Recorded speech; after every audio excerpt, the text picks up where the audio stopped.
विकटमेव चिन्मय सुखदायका धूम्रवर्ण विकटमेव चिन्मय सुखदायका विलयकरी विपदांचा मोरया विनायका विलयकरी विपदांचा मोरया विनायका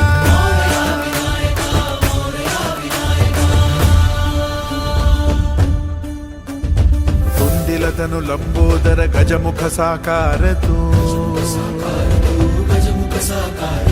तिन्ही लोकी वंदनीय अविजित ओंकार तू हे विश्री वरद हस्त हे गण गणनायका विलयकरी विपदाचा मोरया विनायका विलयकरी विपदाचा मोरया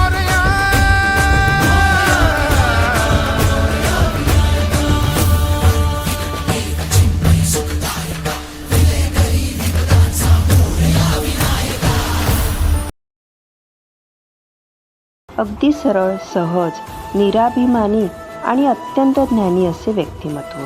दुरून अनेक शिष्य विद्या शिकण्यासाठी त्यांच्याकडे येत असत. एक राजकुमार त्यांच्याकडे विद्या प्राप्त करायला आला.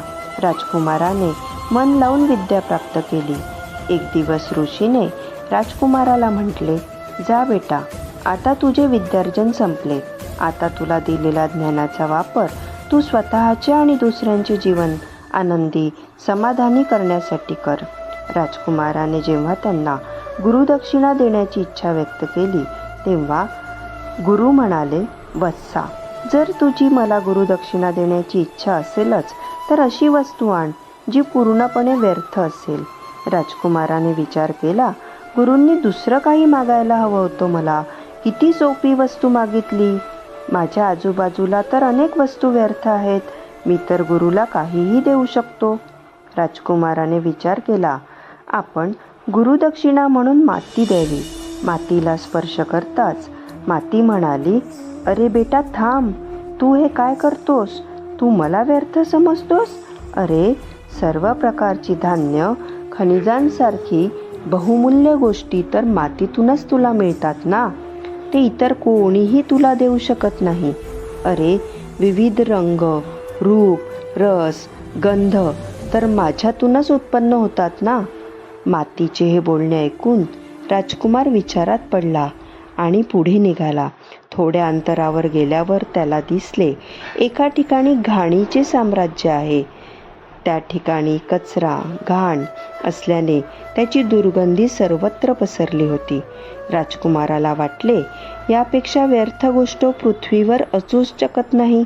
म्हणून राजकुमार जेव्हा त्या ठिकाणी स्पर्श करायला गेला तेव्हा त्या ठिकाणाहून आवाज आला, हे मानवा, तू काय मला व्यर्थ समजतोस? अरे, तू विसरलास का? धरतीला पोषक तत्व, खत माझ्यापासूनच तर मिळतात ना. मग मी व्यर्थ कशी? राजकुमार पुन्हा विचार करू लागला. थोड्या वेळाने मात्र राजकुमार मनातल्या मनात हसू लागला. गुरूंनी दिलेली सर्वात महत्त्वाची शिकवण आता राजकुमाराच्या लक्षात आली होती की व्यर्थ आणि तुच्छ तर ते आहे जे दुसऱ्याला व्यर्थ आणि तुच्छ समजतात. अहंकाराशिवाय व्यर्थ आणि तुच्छ काही असूच शकत नाही. राजकुमार लगेच गुरुवर्यांना जाऊन म्हणाला, गुरुवर, मी माझा अहंकार तुमच्या चरणाशी ठेवतोय. तुम्ही मला आशीर्वाद द्या. तुम्ही मला जे ज्ञान दिलं त्याचा वापर मी प्रजेसाठी, सत्कार्यासाठी करेन. गुरु प्रसन्न होऊन म्हणाले, बेटा, आता मला खऱ्या अर्थाने माझी गुरुदक्षिणा मिळाली. बेटा, हे नेहमी लक्षात ठेव, अहंकार वाढल्याने मनुष्याचे गुण नष्ट होत जातात. याला इतिहास साक्षीदार आहे, जसे की कौरव, कंस आणि रावण.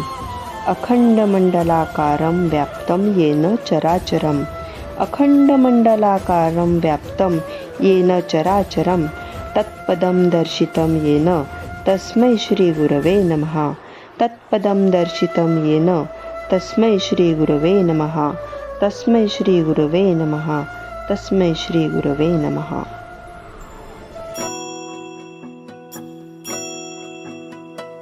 गुरुर्ब्रह्मा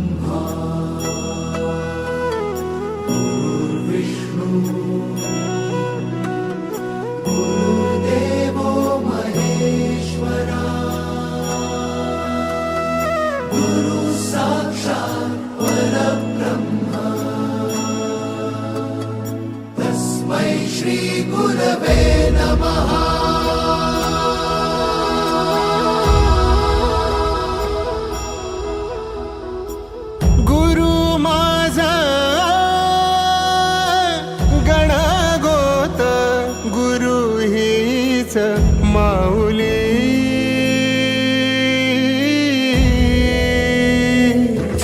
गुरु स्पर्श दूर करी दुःखाची सावली. गुरु भेटीसाठी झाली जीवाची काहिली. भक्त तुझा गुरुदेवा